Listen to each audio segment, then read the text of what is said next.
This podcast is sponsored by IQ Bar. Hi, I'm Will, and I created IQ Bar to empower doers like you with clean, delicious, low-sugar brain and body fuel. Millions of people rely on our protein bars and hydration mixes to win their day. Turns out Thomas Keller, Michelin star chef of the French Laundry, is one of them. We've teamed up with Chef Keller to craft a bar and hydration mix that marry world-class flavor with exceptional nutrition. Our special edition salted caramel chip bar delivers all the decadence of a fine dining dessert plus protein minus sugar and carbs. And our zero sugar yuzu mango hydration mix packs an authentic citrusy punch and a mental boost from lion's mane and magnesium. The best part? 10% of sales go directly to Chef Keller's nonprofit that supports aspiring young chefs. Great taste, great nutrition, great mission. Total no-brainer.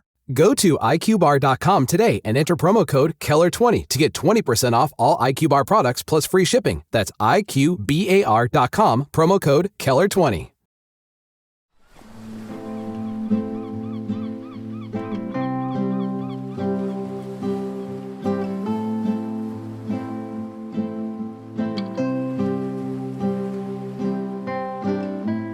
Hello everyone. Thank you for joining us again on the Seafood Matters podcast. In order to help our podcast series, please press subscribe and share it with family and friends. In a world where David Attenborough can do no wrong, someone has to say, "Hold on a minute." Today that someone is Dr. Michael Kaiser, Professor of Fisheries Conservation, Co-Director of the Lyell Centre at Heriot-Watt University, Edinburgh, who spent decades studying the sea, working with policymakers and, crucially, talking to fishermen, not just activists.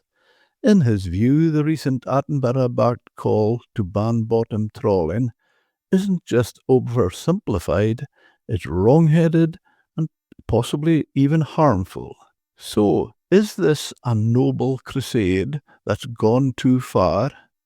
Are we letting emotions override evidence? Let's get into it and find out. Hi, Michael, and welcome back to Seafood Matters. Thank you very much, Jim. It's very nice to be back. Thank you. That's great. If we'll just start on the film. Let's start with the obvious. What was your gut reaction when you saw the Attenborough piece calling for a full ban on bottom trawling?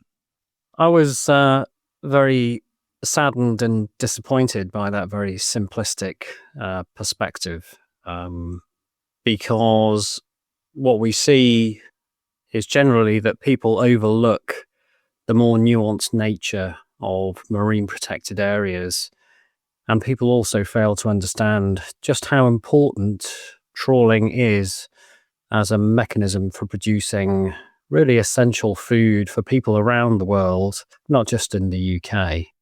And from what I hear from a lot of people doing that work and studies as well as actual trawling, there's areas of the sea where you can look at a few days even after it's been trawled and you wouldn't even know it had been.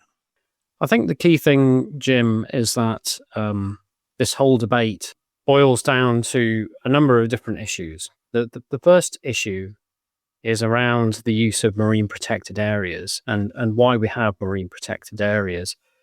And speaking as somebody who was involved in the UK government's process in implementing and deciding the criteria for the marine protected areas around the UK, I can speak with some authority about that. And what I hear on the radio and what I read in newspapers and elsewhere is that people very conveniently forget that when we talk about marine protected areas, there are many different layers of protection. And around the UK, we have quite a sophisticated network of marine protected areas, each of which is designed to protect different species or different habitats. So each marine protected area will have its own specific objectives. Now, you would think, listening to programs like the Attenborough program, that government authorities had no interest or even effectiveness in actually policing these areas. But we quite clearly know this is not true.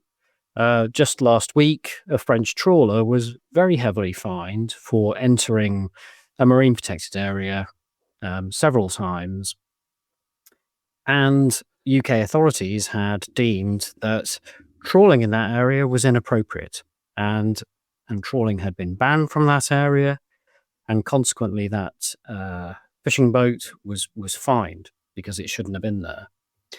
So what people fail to understand is that each of the many marine protected areas around the UK has been evaluated by our government bodies who are responsible for protecting and managing those areas. And the way they've evaluated the areas is to examine whether the activities that occur in the area are compatible with the intention for which the area was actually designated. And bottom trawling will be one of the aspects that is looked at. And where bottom trawling is not compatible with the aims of the marine protected area, measures will be taken to manage or exclude bottom trawling from those areas. So this idea that we're not looking after our marine protected areas, quite frankly, is absolute nonsense. And the evidence speaks for itself. The UK government prosecutes people who are fishing illegally when they are caught in the act of doing so. The only thing I would add to that, I suppose the emphasis there needs to be on ensuring that we have the right surveillance processes in place, and that we do actually enforce our legislation. That's quite clear, and that applies to any sort of activity in any walk of life. Are you for or against a ban of any kind on trawling in all MPAs in the UK? No, because I think that's too crude an instrument. And what it would actually do, Jim, is it would immediately reduce the amount of seafood that we were able to produce. That would be an absolute and instantaneous consequence of banning trawling in every single MPA around the UK. And the second point is that the trawler fleet would then need to find other areas to fish so that they could continue to make a livelihood. Now, what we know is that in quite a number of cases when trawling has been displaced to other areas, very often the fishing is not as efficient. So that means quite often that the fishermen have to fish for longer. That means they impact more seabed to maintain the same level of catch. So in fact, that can be very environmentally inefficient. The other thing we need to bear in mind as well are some of the health and safety risks that are incurred as well. If the fishermen have to fish for longer, they're at sea for longer, and so the risk of injuries and harm occurring to the fishermen themselves greatly increase. And if the fishermen have to steam for further, well, they're going to consume more fuel. Not only do they become less profitable, but of course they generate more emissions to the atmosphere. So on a number of different levels, there can be a whole host of environmental inefficiencies which are introduced when we simply ban people from fishing in areas where they know very well how to fish and where they've honed their techniques and skills to fish very efficiently. No, that's very well put. I think I totally accept and understand what you're saying there. I mean, for this documentary, do high-profile documentaries have a duty to show balanced science, or is good photography and clever storytelling enough to shape the public opinion? Unfortunately, I would say that good photography certainly does help, and a very simplified story seems to be much more digestible for the general public.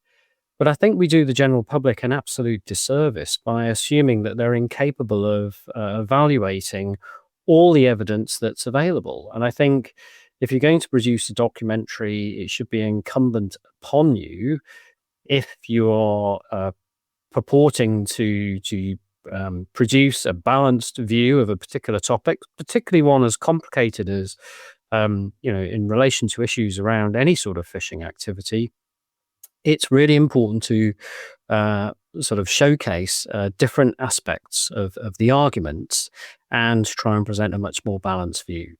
If you set out with a particular agenda, which in this case seems to be to ban bottom trawling, then you can cherry pick the science. You can select the most dramatic shots of the seabed. You can stage devastation and destruction, and you can make it so much more compelling to the viewers. But that doesn't necessarily mean that you're sort of portraying a totally honest and full picture of the situation.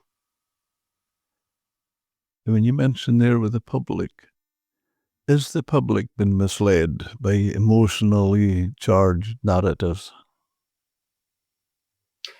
Well, in respect to this particular documentary, that may be the case. And I mean, we've seen this in plenty of documentaries. I mean, Seaspiracy was a case in point. It had a very specific objective, and that was to demonize the fishing industry.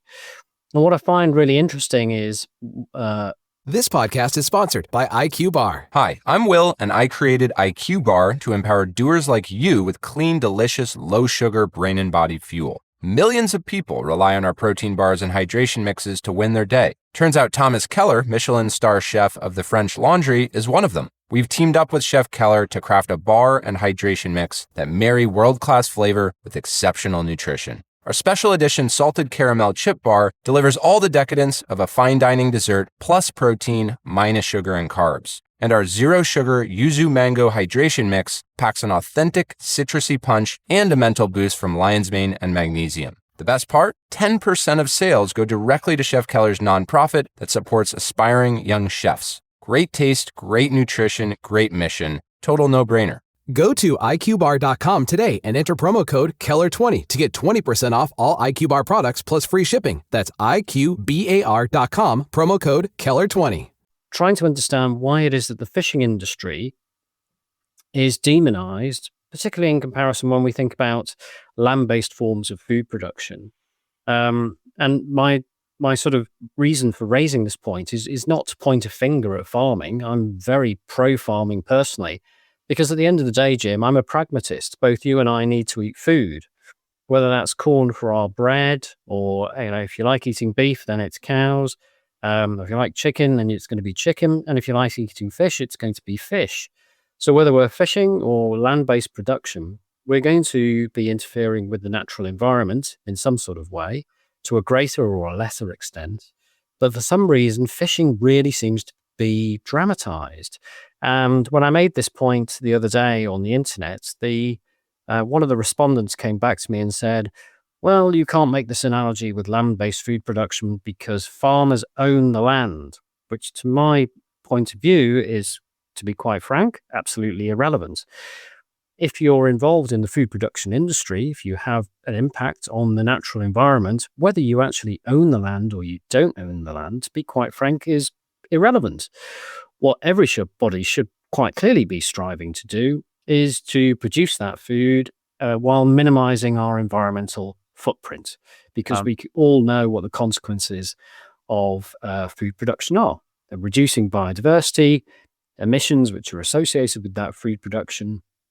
And in the case of land-based food production, we have lots of other inputs as well, which we don't have in fishing, such as the use of, so in farming, of course, we have the input of fertilizer, pesticides, and antibiotics, where basically when we're fishing, we are harvesting free-range animals and there are no inputs.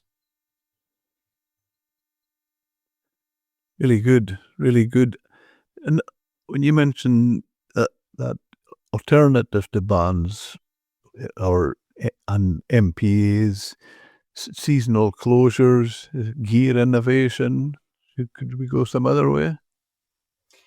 No, absolutely, Jim. I mean, that's what I find so frustrating. I mean, the first thing to fully appreciate, absolutely 100%, is that in some cases we can't avoid anything other than excluding, for example, trawling from specific areas of the seabed, because trawling may not be compatible with the organisms that are living there. So, for example, Lyme Bay, down off the south coast of the UK, classic sort of example. We have sort of these pink sea fans, which are really very long-lived. And if you go bottom trawling in there, you're going to create impacts which are going to last for decades. So quite clearly, bottom trawling is not compatible with that sort of area. But much of our seabed around the UK is not like that. A lot of it is exceedingly resilient. A lot of it is exposed to very intense natural disturbance, and the organisms that live there are actually adapted to that. So in terms of actually reducing our environmental footprint, well, what is the UK industry doing? It is adopting innovative different technologies. So, for example, instead of using otter doors which come into contact with the seabed, we can use what we call semi-pelagic otter doors, which just fly above the seabed, so there's no impact there. We're running a project at the moment where we're looking to put scallop dredges on skids, which raise the scallop dredges just off the seabed, so we don't have the abrasion with the seabed, and we reduce the impact. And we also reduce friction and lower fuel consumption at the same time. And one of my colleagues, Paul Fernandez at Heriot-Watt, has innovated something called the Smart Trawl, which is a sort of a technology that uses artificial intelligence and robotics so that fish are detected as they go into the trawl, and the fish can be identified. And if we want to release, say, species which are not the right species, then an escape door can be opened automatically, and that those fish or turtles or whatever it might be released from the fishing gear. And when we're seeing the fish that we want to retain, then the door is closed automatically and the fish are retained.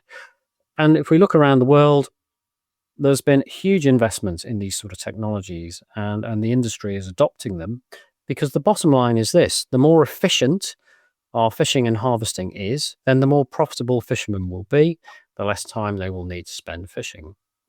I think one of the most important points to say, though, is that around the waters of the UK and northwestern Europe, along with certain other areas of the world, where we have really good fisheries science and the science is listened to and adopted, what we're seeing is the rebuilding of fish stocks to very healthy levels. And when our fish stocks are in a very healthy state, and we have a fishery system with a quota, which is a limit on how much we can remove from the sea, that actually results in a reduced amount of time that the fishermen spend at sea, because they can take the quota much more efficiently. And so the less time it takes to catch your quota, the less time you need to spend at sea, and the less environmental footprint you will have.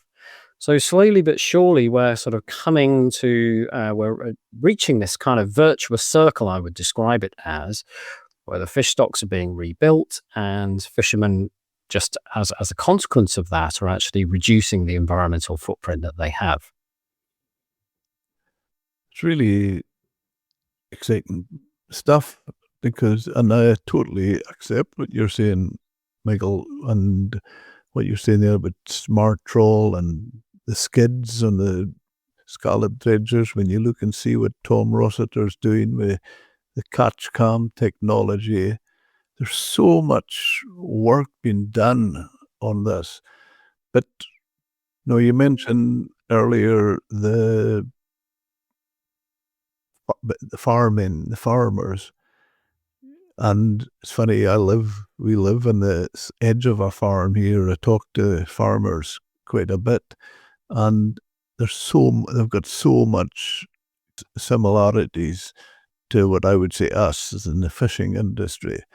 And one of the biggest problems, a major problem I see, and you'll be maybe talking firsthand with these guys, the people that come up with the legislation and make the regs and that,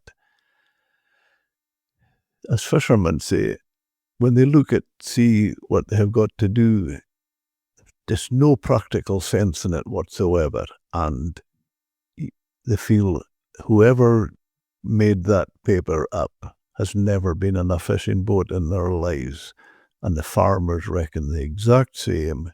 Where their rules and regs come from, obviously it's from somebody who's never been on a farm. Yes, unfortunately, I would agree with you, Jim.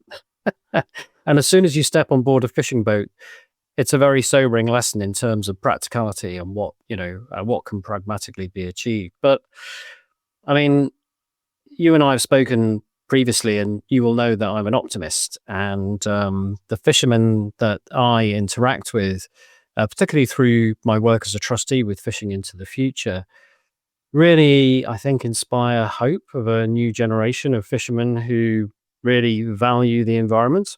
That's not to say that I don't think fishermen have always valued the environment, but it's more about giving those fishermen more of a voice, actually, so that they get heard and that they are listened to, because they have good practical solutions that will get us to the objectives that, a ban on trawling is trying to achieve, which is improving sort of biodiversity conservation in the sea, because we're exploiting our fish stocks in a much more sustainable way. Everybody has a shared objective in that.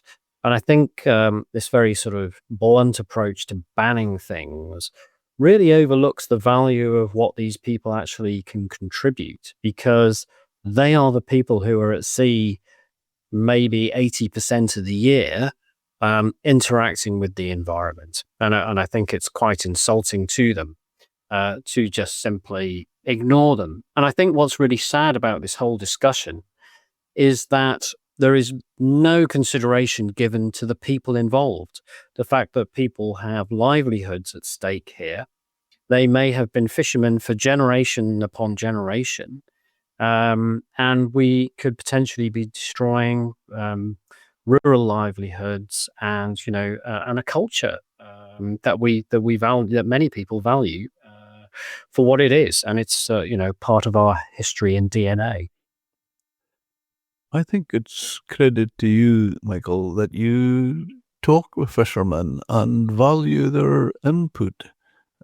And it reminds me, I've said it a few times, I thought it was really interesting doing a podcast with a guy I'm now friendly with, Jon Christensen from Iceland, where he goes on to say he's retired now, but when he was as a scientist in Iceland, he says they would be out doing all their surveys. And This podcast is sponsored by IQ Bar. Hi, I'm Will, and I created IQ Bar to empower doers like you with clean, delicious, low-sugar brain and body fuel. Millions of people rely on our protein bars and hydration mixes to win their day. Turns out Thomas Keller, Michelin star chef of the French Laundry, is one of them. We've teamed up with Chef Keller to craft a bar and hydration mix that marry world-class flavor with exceptional nutrition. Our special edition salted caramel chip bar delivers all the decadence of a fine dining dessert plus protein minus sugar and carbs. And our zero sugar yuzu mango hydration mix packs an authentic citrusy punch and a mental boost from lion's mane and magnesium. The best part? 10% of sales go directly to Chef Keller's nonprofit that supports aspiring young chefs. Great taste, great nutrition, great mission. Total no-brainer. Go to IQBar.com today and enter promo code Keller20 to get 20% off all IQ Bar products plus free shipping. That's IQBAR.com, promo code Keller20. getting their data on, they'll be out on trawlers on the boats, and then getting their counts and doing their studies. And he says, then eventually they decided, no, they were going to get their own ships, exactly what they've done here. They were going to get their own ships, and they were going to have, as the way he put it, he says, we don't like going out on dirty trawlers. We'll have our own nice new ships. But so they started doing that and fishing places and getting their counts and doing their work. But he reckoned the biggest problem with that, and it was one that he feels it's one of the biggest mistakes made in Iceland, and it would be interesting if we could prove that to be the case here. But he feels all that did was took scientists and fishermen apart. Well, yes, I think you're right. I don't think that helps. I think one of the best things I did in the past, when I was providing science advice for a government in UK waters, was to actually get fishermen on board the research vessel, so they could see how we did what we do. And it was a real education for both sides, for the fishermen and for ourselves. And it really helped with that sort of level of understanding. And the other thing I think that's been really valuable in the past is when you sort of do trials where you take the research vessel and you fish alongside a fishing vessel, and compare the results, and so that the fishermen can see how the research vessel is fishing and how their vessel fishes as well. But the other thing to understand, Jim, of course, is that science has a particular methodology and process, and so sometimes you do need a research vessel because you need to do lots of other things which you couldn't necessarily do on a fishing boat. But I think more and more nowadays, we're seeing a greater and greater use of fishing vessels as part of the scientific sampling fleet. So CFAS certainly uses fishing vessels, for example, in UK scallop surveys. They're basically using chartered fishing vessels in addition to their own research vessel as well. And the bottom line is that the more we use data generated by fishing boats, the greater coverage and the better quality that data will be. Yeah, interesting. On the media and environmental advocacy, is there a risk in celebrity-driven environmentalism? And with the film, what qualification does Attenborough have regarding bottom trawling to say all that? Well, I don't know David Attenborough personally. When I was at Bangor University, I mean, I was privileged enough to be at the graduation ceremony where he was awarded a very distinguished degree by the university, and I was very proud to be there and be part of that. My assumption is that he will have read and evaluated the evidence in a very objective way, and hopefully he may well have read some of my papers or those of colleagues who I've worked with as well to try and get that broader perspective. But I couldn't tell you whether he has or has not. But I would suspect that he has. I think the danger, though, is that when you are a celebrity, you wield a lot of power. And that needs to be measured very considerably against, the effect that you're likely to have. What concerns me more than this program, to be quite frank with you, is what I am seeing for myself and also hearing from the fishing industry is the lack of engagement from the current cohort of members of parliament that have been newly elected to the current government. So recently I spoke at an all-party parliamentary group for fisheries. It was a great event. We had very broad representation from across the UK, from both the industry and academia and other non-governmental organisations as well. It was really well attended. I estimated there must have been about £30,000 or £40,000 just in travelling expenses and people's time to attend this thing. And of course, it's put on for the benefit of MPs, members of parliament. And only the chair and the deputy chair turned up, and one MP who's from Fraserburgh. And it was just awful, really. It was a great meeting, but it's just awful that our current politicians are not that interested. And yet there is a motion going through parliament to ban bottom trawling. And yet what really concerns me is there is a lack of understanding of this very complex topic, which can oh so easily be presented as a black and white issue. But it is way more complicated than a black and white issue. And it's not just about disturbance to the seabed. It needs a sort of a perspective that is very broad, looking at fishing as a food production system, which is essential for food security, but also from a health perspective in our battle against obesity and the unhealthy lifestyles and diets that we have in the UK. Okay, that's I couldn't agree with you more on that one. Just transition. What do you understand about the terms just transition? And what relevance do you think it has in the context of trawl bans and MPAs?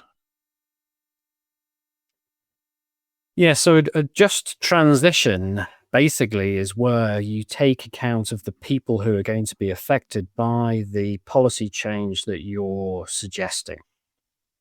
So if you're the member of parliament who is suggesting a ban on trawling, then you should also be bringing into the equation the people who are going to be negatively impacted by that ban on trawling. Now, some proponents would argue that, well, if we ban trawling from this area, it's a marine protected area, then the biomass or the amount of fish in that area will increase. Or maybe they will, but that could take 5 or 10 years to actually happen, by which time most of the people who were dependent on that area for fishing have gone bankrupt. They've had their houses repossessed, and maybe they're homeless, and they've lost their livelihood, of course. So a just transition, Jim, is basically where we propose something, but we also think about a policy to give those people who are directly impacted a soft cushion or an alternative. And I haven't heard fishermen mentioned once in this discussion or this debate. And personally, I think that's morally corrupt, because these are people that we're talking about. People like you and me, but who are dependent on fishing. And somebody wants to take their livelihood away tomorrow, instantaneously. What are they supposed to do? I can't imagine what would happen if I was made redundant from my university tomorrow. What would I do? How would I make my living? My age, to be quite frank, I don't know anything else. I'm not sure what I would do. So that must be a terrible thing to actually face, where people who have no knowledge about what you do propose to some other body or the general public that you should have no more right to pursue your livelihood and income. And I think that's terrible. So that's where hopefully you've got a good idea of what I think about that, Jim, from a moral point of view. But a just transition is thinking about how we actually plan for those changes long term, and how we help people get over that hump, so that they can continue to survive. And that might involve the use of positive subsidies, for example, investing in new fishing gear, or giving them access to a different fishery, maybe more quota in another area, whatever that solution might be. But I haven't heard that mentioned anywhere in this discussion. I fully hear what you're saying, absolutely, Michael, and commend you for not holding back and letting us know exactly how you feel. And I have to say, I feel the same. There's certain words that's used to describe something, and sometimes they just put a chill in my spine. And I almost feel the word just transition. What are they meaning? What are they trying to tell us? It's to me almost when you hear things like ethnic cleansing, what's behind it all? I find that quite disturbing, Michael. I think the sentiment of the just transition is a good sentiment, but it's not one that we're actually hearing from the proponents who are proposing a ban on bottom trawling, Jim. It's what they should be thinking about, but nobody is actually coming forward with that.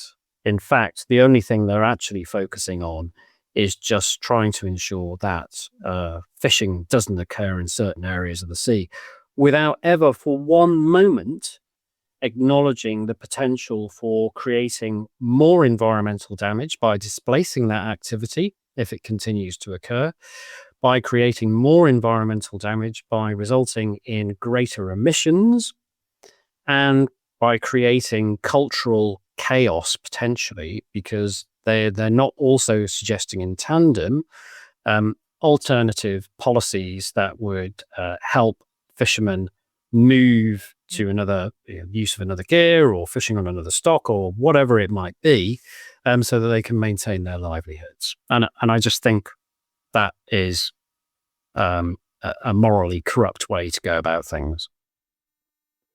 Indeed. What you feel a ban on trawling means to coastal communities and livelihoods? I think it's likely inevitably to pinch hardest on coastal communities. If you look at the distribution of marine protected areas around the UK, most of them fall in what we would term inshore waters, which are the ones which are exploited most by many inshore communities. So relatively small scale boats, which tend not to go that far from their home port. If they're banned from fishing locally, where else are they going to go? Are they going to have to move to another port down the coast? What does that mean for them? Probably they will see their family less. That could lead to family strife, stress, mental illness, all sorts of different things that people don't consider. And that's the sort of complexity of this issue that is just being overlooked here, really. And fishermen are not being considered as human beings. And what would you think would be the biggest consequence of implementing or not implementing a ban on trawling and MPAs? I think if we do implement a ban on trawling on MPAs, there will be some people who will go out of business, inevitably, I think. The other thing that we're likely to see then is an attrition of certain rural communities in certain geographic parts of the UK. I couldn't tell you exactly where that would be, Jim. I think we'll see boats move locations. So their home port might be in, let's say, Charlestown down in Cornwall. I'm just not picking on that for any reason. And maybe those fishermen have got to move to North Cornwall or Devon or somewhere else. We're probably going to see a shrinkage in the fleet, and we might actually also see consolidation in the fleet with a greater emphasis on more offshore vessels, which would be very ironic because you talked about the cult of celebrity before. When you see many celebrity chefs like Hugh Fearnley-Whittingstall, for example, he's always advocating for people to source their seafood from local fishing boats. But they're the ones that are going to be most impacted by this. And it's all very well for people to say, well, okay, if you're a trawler now, you could change to using traps or fish creels or long lines or gill nets. Well, maybe you could. But the reason people use trawls where they do is because they work. And the reason people don't use static gear where we go trawling is because the static gear doesn't work as well. And the other thing that, the environmentalists will not be happy to hear is that if we flip, for example, from trawling to static gear, we're going to see a proliferation in the use of static gear. And while I think that's a perfectly acceptable means of fishing, and it's great where it's used, that also has its own environmental problems, often associated with entanglements of things like whales, for example, off the west coast of Scotland. Increasingly a problem as we're seeing more and more marine mammals in our waters. And of course, the loss of fishing gear, which leads to ghost fishing as well. So there is no form of food production, be it farming or fishing, that doesn't have some environmental consequence. And again, funnily enough, that's being overlooked in this debate. And again, it comes down to this very simplistic approach. Yet bizarrely, what it could result in, Jim, is a much greater instant rate of entanglement of things which people care much more about, such as seabirds and marine mammals, for example. This podcast is sponsored by IQ Bar. Hi, I'm Will, and I created IQ Bar to empower doers like you with clean, delicious, low-sugar brain and body fuel. Millions of people rely on our protein bars and hydration mixes to win their day. Turns out Thomas Keller, Michelin star chef of the French Laundry, is one of them. We've teamed up with Chef Keller to craft a bar and hydration mix that marry world-class flavor with exceptional nutrition. Our special edition salted caramel chip bar delivers all the decadence of a fine dining dessert plus protein minus sugar and carbs. And our zero sugar yuzu mango hydration mix packs an authentic citrusy punch and a mental boost from lion's mane and magnesium. The best part? 10% of sales go directly to Chef Keller's nonprofit that supports aspiring young chefs. Great taste, great nutrition, great mission. Total no-brainer. Go to iQBar.com today and enter promo code Keller20 to get 20% off all iQBar products plus free shipping. That's iQBAR.com, promo code Keller20. It's interesting you say that between static gear and trawling. I had a podcast some time ago. Is a retired fisheries scientist that used to be in what was then called Marine Scotland. It's now the Marine Directorate.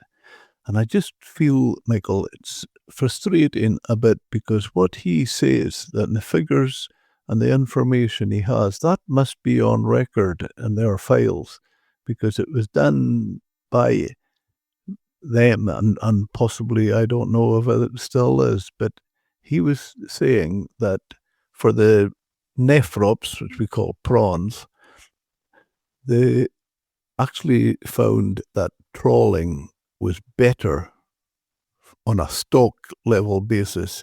Maybe there's a point on the impact in the seabed, but trawling from a stock conservation point of view was much better than static gear. Because, and the reasons he said that is because he says you have to understand their sexual habits and the way they live. And he says that the males come out the burrows, the holes in the seabed, and they're out all the time, all day, foraging and feeding it.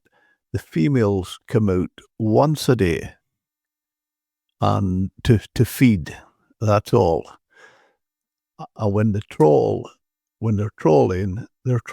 and the counts they've got, they're up in the high percentage, up as far as 80% males. And obviously a very low percentage of females. But in the creels, in the static gear, it's the opposite. There's much more females. And that's because they come out once a day to feed. They go into the creel and that's them. God. Well, so what you've highlighted there, Jim, is that understanding fisheries is a very complex problem. And we can't reduce everything down to a very simple, we'll ban this or stop doing that, because each of these techniques has an impact. And you've just described those very well. My personal point of view is that I'm not against static gear fishing, not at all. It has lots of advantages, can be extremely selective, has a low footprint on the seabed, as you described, but has other issues because of rope entanglement. And you've just described something that we call sex overfishing. But of course, bottom trawling for prawns has its problems, which we all know about. So that's the bottom, the seabed impact of the trawl, and potential bycatch of other fish species. So both techniques, irrespective of whichever side you're on, have impacts, and so we just need to evaluate what those are. My personal point of view is that the diversity that we have in our sort of fishing communities and different what we call métiers around the UK is one of the things that is a strength of our fishery. And my personal point of view is that there should be space for everybody in the sea.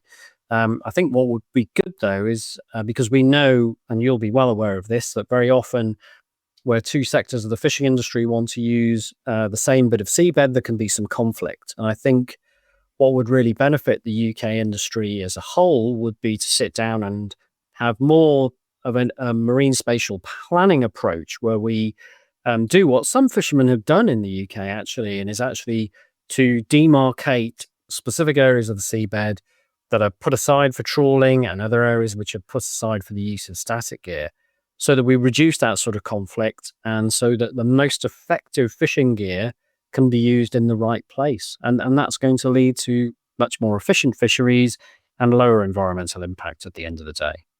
Interesting. Do you think there's any common ground exists between fishing industry and NGO campaigns? The ban on bottom trawling, if so, might this build on to progress or a way forward on it? I suppose if you think of this whole discussion as being two sides of a debate, one being for advocating extreme protection of the ocean, and the other being advocates for continuing their livelihoods and the production of seafood, there has to be a middle ground. At the end of the day, fishermen have to be interested in a healthy marine environment because they have no means of controlling the crop, the fish, the seafood that they're harvesting. Insofar as fishermen don't add fertilizer, they don't weed out pest species, they don't add pesticides, and they don't add antibiotics. So fishermen have very little control. They rely on a high quality marine environment. Advocates of banning bottom trawling from every single marine protected area, the only thing that they're actually focused on is conservation. They're not thinking about the other side of the discussion. And yet, fundamentally, both parties are actually interested in maintaining the diversity and the health of our oceans. So that's where the common ground is. My personal point of view, though, is that well-informed, scientifically informed fisheries management advice that is adhered to, that also has the participation of fishermen in it, will be much more successful at promoting the biodiversity of the ocean than a simplistic approach where you just kick people out from certain areas of the sea without any other consideration. And in fact, we well understand that could actually lead to a net negative effect overall. Yeah, that makes me think that, going on, Michael, who gets to decide? Policy is increasingly shaped by public pressure. How do we ensure that science stays at the heart of the conversation? That's a really difficult and challenging question, Jim. We had this debate around the use of genetically modified foods decades ago, and there was a huge public negative reaction against that. And yet, bizarrely, American consumers have been consuming genetically modified soya and other crop products for many, many years, for decades, in fact. Europe is starting to come around to that perspective, and we know that GM can deal with many of the climate change issues that we're confronted with now. For example, using GM, we can create drought-tolerant crops. We can create crops that are more productive, for example. And at the end of the day, that is going to help reduce starvation. So I think a large part of this discussion also just gets rather too focused on the UK, and we tend to forget there's a much bigger world out there as well. So actually, fishing has the advantage that GM doesn't come into the fishing debate at all. But the NGOs seem to have focused on bottom trawling. And yet there are much more effective ways to reduce the impact of bottom trawling, and fishermen are really willing and happy to accept them. If you can give a fisherman a new fishing gear which reduces his fuel costs and works as well, he's going to be really happy. And and lots of people in the industry don't understand what the environmental issue with their gear is. When you actually talk to them and have a conversation with them and they understand what the problem is, they're more than willing to actually try and focus on trying to reduce that issue, if that also allows them to maintain their livelihood. And I've seen many examples around that from the world. In fact, one of the best ones I saw was last year when I was at the seafood show in Barcelona, where the Catalan government scientists had pointed out to the fishing industry that they were causing submarine avalanches in deep sea canyons. And the reason for that was that their otter doors were scraping along a certain part of the canyon and causing mudslides, which then led to avalanches. And so the fishermen have changed their gear completely to semi-pelagic doors. So they've reduced this problem. And that's basically just through a dialogue. So using something like a ban is, that's the last resort, really. we have the science, we now have the technology, we have the enforcement technology to ensure that these issues don't get to that point. Very valid points. The only thing I would say in what you said there, Michael, that you missed, and I hope it worries me slightly. Do we for all what you said do we have the will? Is the will there to get this to work? Is the will there to implement the new innovative technologies to improve the environmental performance of the fishing industry? At government level, yeah. If I listen to the messages coming from government, there is a desire to do that. There's certainly funding to stimulate that research and innovation. I would like to see the government be more proactive in enabling fishermen to use some of the innovations we've come up with. I think that's at the moment, we do a lot of work with the industry where we test out new fishing gear. The industry like it works, it does the job it was set out to do. We're sort of missing the last little link though, which is, well, okay, let's give the fishermen the authority, the incentive to use this new fishing gear. So that's the bit we haven't really cleverly cracked. And I think, this whole discussion around banning, bottom-towed gears from marine protected areas, we could, and we do already, stipulate the use of certain types of, gear with certain gear modifications that would then allow access to a particular area. So I think the other thing that we haven't discussed, Jim, is the whole area of involving the industry more in the actual management. And I think this is where co-management is absolutely essential. And in co-management systems, we actually give much more responsibility to the fishing industry. And if they mess it up, then you can take that responsibility away. But the reward for getting it right, working with the scientists, staying focused on the objective of having efficient food production, but minimizing your environmental footprint, the reward for getting it right is you have much more control and less interference from government as well. When you say that, yes, we haven't spoken about it and haven't mentioned it, but I definitely on that one, Michael, I never ever forget in a previous podcast with yourself, which I thought was so far-sighted. Credit to you when your idea as far as the industry was concerned is that the industry takes control, which I just thought, wow, that's great. That's exciting and makes common sense as well, which doesn't go down very well. It does. I mean, I suppose the analogy would be, going back to the person that I was debating with the other day, a farmer, because he owns the land, has control of what he does and how he does it on that land. And he can be as good a farmer or as bad a farmer as he wants, as long as he stays within the boundaries of legality. Fishermen at the moment do not own the sea. There are one or two examples around the UK where that is sort of the case. And where we do get to those sort of systems, Jim, we see really good outcomes. We see very sustainable fisheries. We see very positive environmental outcomes, really good for biodiversity as well, and profitability as well. Setting up those systems takes investment.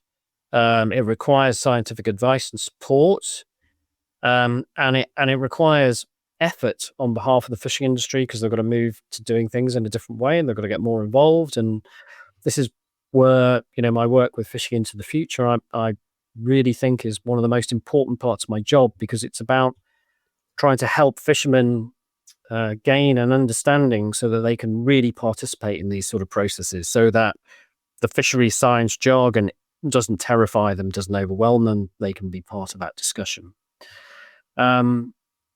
So I these things are within our grasp. It is the desire to actually go in that direction and sort of, really become what I think we could be, which is world leading in our use of marine resources. When you mentioned Fishing in the Future, I thought the one that the FREP I attended in the Clyde back end of last year, I thought I was just almost blown away with it. I thought, what a fantastic concept and it just got various sectors of the industry sitting in the room and talking with each other, which I thought was invaluable. It was, and there's no substitute for it. Who really drives the narrative? Is it scientists, NGOs, the media, or public figures like Attenborough? That's a good question. It depends on who you work for, really. When I started my career as a government scientist, it was quite clear that our focus and the objective of the job that we were doing was all geared towards providing science advice that would promote sustainability and sort of lead to positive conservation outcomes in terms of healthy fish stocks, which were then exploited sustainably. And our objective was to give advice in response to questions set by ministers, or in response to, for example, statutory obligations that we had to provide advice to, European advisory bodies like ICES, for example. And I really enjoyed that because it's a very clear-cut objective in terms of what you're trying to achieve, who you're providing the advice for, what the intention of that advice is. As you know, I was an academic for many years, and I've gone back into academia more recently, but I was also at the Marine Stewardship Council as the Director of Science and Standards for a while. And there, the agenda was very much driven by environmental, non-governmental organizations who would criticize the MSC, and the MSC would respond and try and bend to the demands of the NGOs to the extent that it could, which made that existence for the organization very challenging indeed. The other side of that coin, though, is that sometimes organizations like the Marine Stewardship Council need independent organizations like environmental NGOs to hold them to account. Whereas when you're a government scientist, it's very clear who holds you to account. It's the government. You can be subject to external review. As an academic, academics come in what I would describe all sorts of flavors and colors, okay? So generally speaking, I regard myself as a scientist. A scientist should adopt the scientific method. We should be objective, and we shouldn't be biased. But inevitably, everybody has a bias, Jim. Yeah. Okay? Yeah. And, I would like to say that I'm not biased, but, in some way I will have some, bias. And we have to suppress that, and we have to basically present data and results in a way that is objective, and we just need to tell the story. The science needs to tell its own story.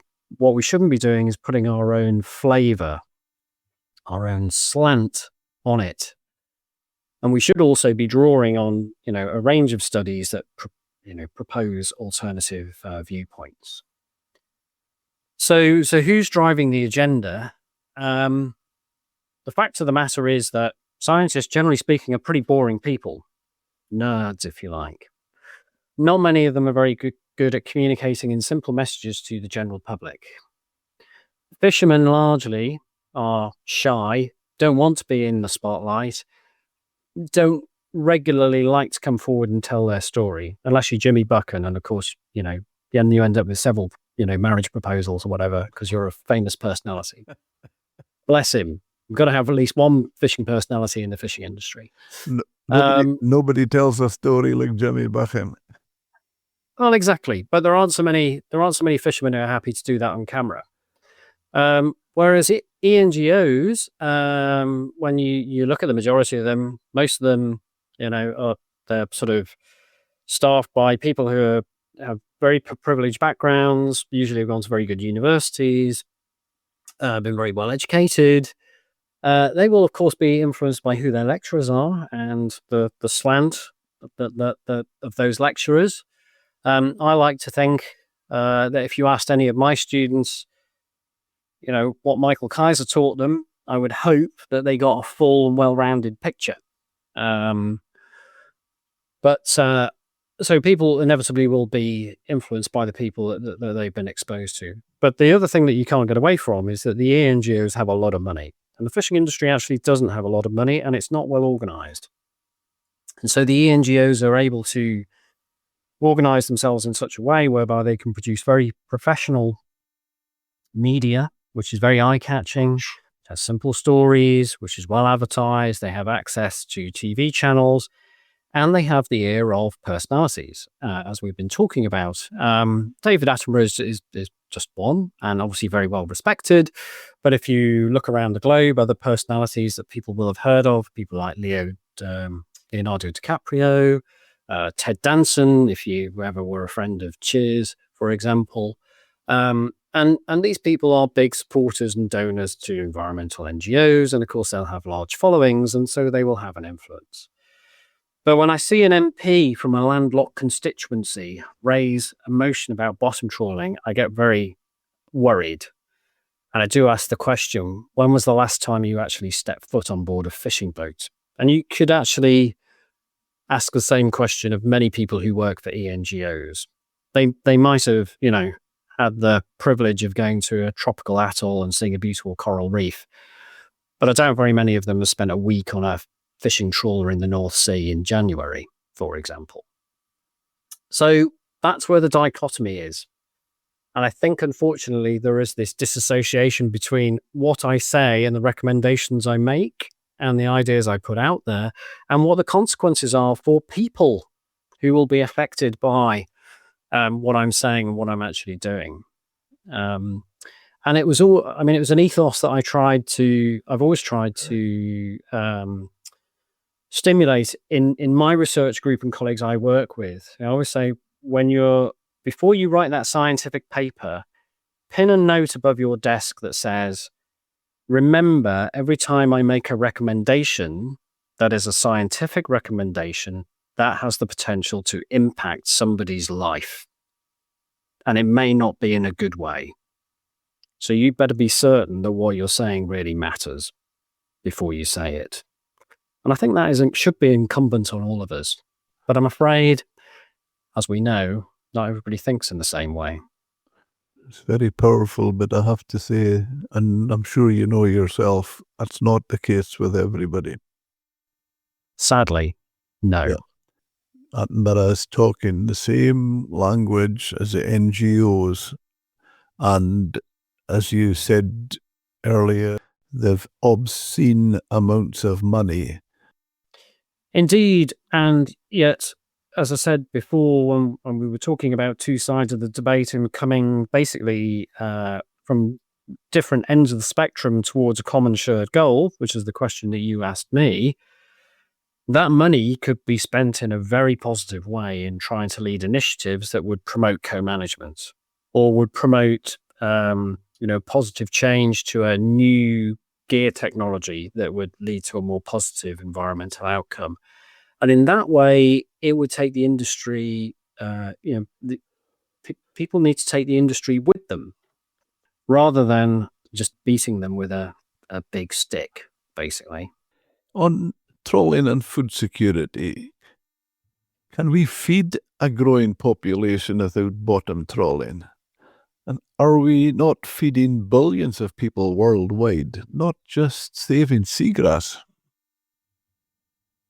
Yeah, well, certainly, Jim. I mean, the production of seafood globally is essential. It's if we look at the global perspective, over 1 billion people are dependent on fishing for their livelihoods, their way of life, and their income generation.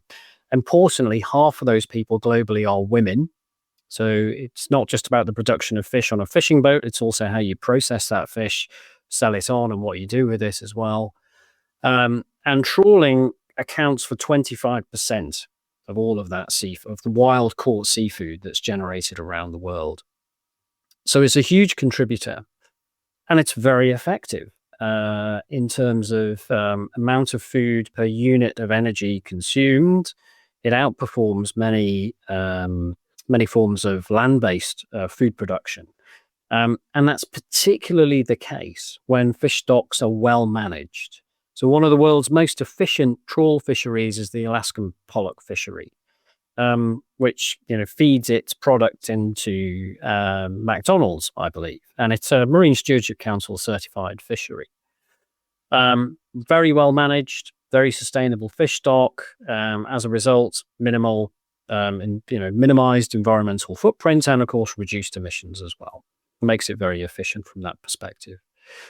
But I think the take-home message, though, is, Jim, people do not sit on their laurels in the fishing industry when they're operating at that level. They're always looking at profitability and margins. So what's the biggest cost in the industry? It's fuel consumption, particularly for trawling. So if you can reduce your fuel consumption by building your stock so it's bigger, so you can get your quota with less fishing activity, that's immediately going to make you more profitable. If you can change your fishing gear so it has less contact with the seabed, that's going to reduce drag and friction and the amount of fuel you need to drag that gear through the sea.